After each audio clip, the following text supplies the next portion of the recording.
Slogan শুনে পরিষ্কার বোঝা যাচ্ছে শরীয়তপুরবাসী ঢাকা বিভাগের সঙ্গেই থাকতে চায়। তারা কোনোভাবেই ফরিদপুর বিভাগের সঙ্গে যুক্ত হতে চায় না।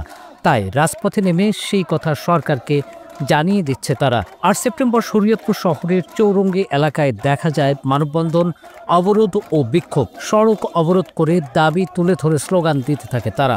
জাগো শরীয়তপুর নামে ব্যানারে এসব কর্মসূচি পালিত হয়। বিক্ষোভ মিছিল নিয়ে তারা জেলা প্রশাসকের কার্যালয়ে যায়। জেলা প্রশাসকের সঙ্গে দেখা করে ৭২ ঘন্টার আলটিমেটাম দিয়ে তার মাধ্যমে সরকারকে স্মারকলিপি দেয় বিক্ষোভকারীরা।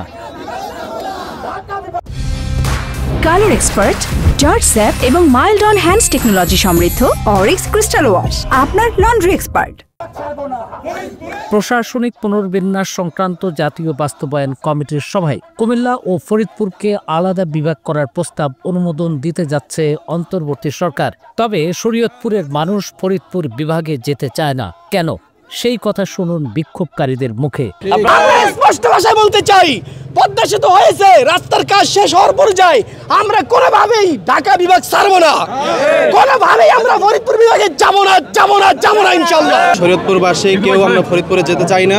ঐতিহ্যভাবে 1984 সালের পূর্বে আমরা মাদারীপুর মহকুমায় ছিলাম, তার আগে আমরা ফরিদপুর জেলার সাথে ছিলাম।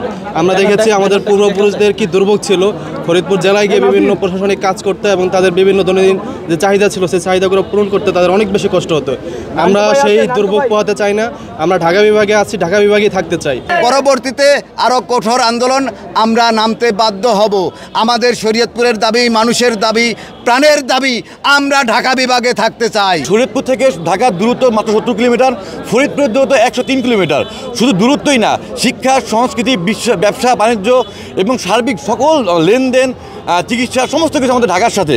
এবং দীর্ঘদিন যাবত আমরা ঢাকার সাথে থাকার কারণে ঢাকার সাথে আমাদের যে সখ্যতা তৈরি হয়েছে, সেই সখ্যতাতে ইগনোর করে যদি আমরা এখন ফরিদপুর যাই, সেটা আমাদের শরীয়তপুরবাসী সেটা মেনে নিতে পারে নাই।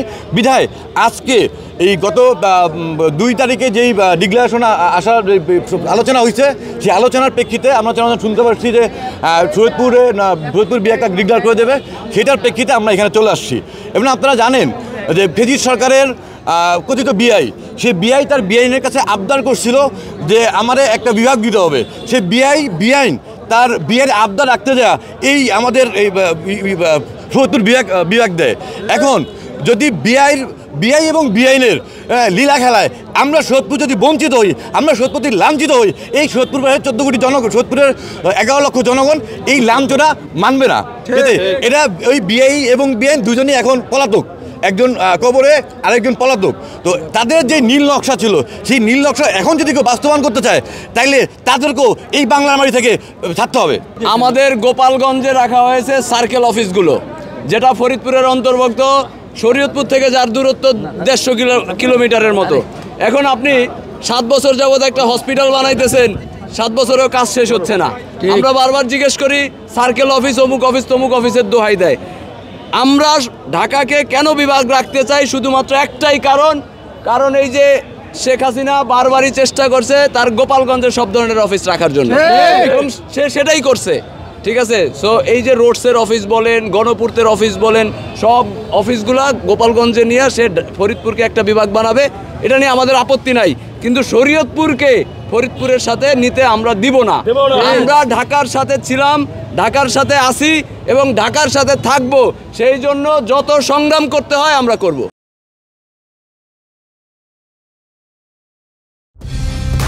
কালার এক্সপার্ট, জর্জ স্যাপ এবং মাইল্ড অন হ্যান্ডস টেকনোলজি সমৃদ্ধ অরিক্স ক্রিস্টাল ওয়াশ আপনার লন্ড্রি এক্সপার্ট।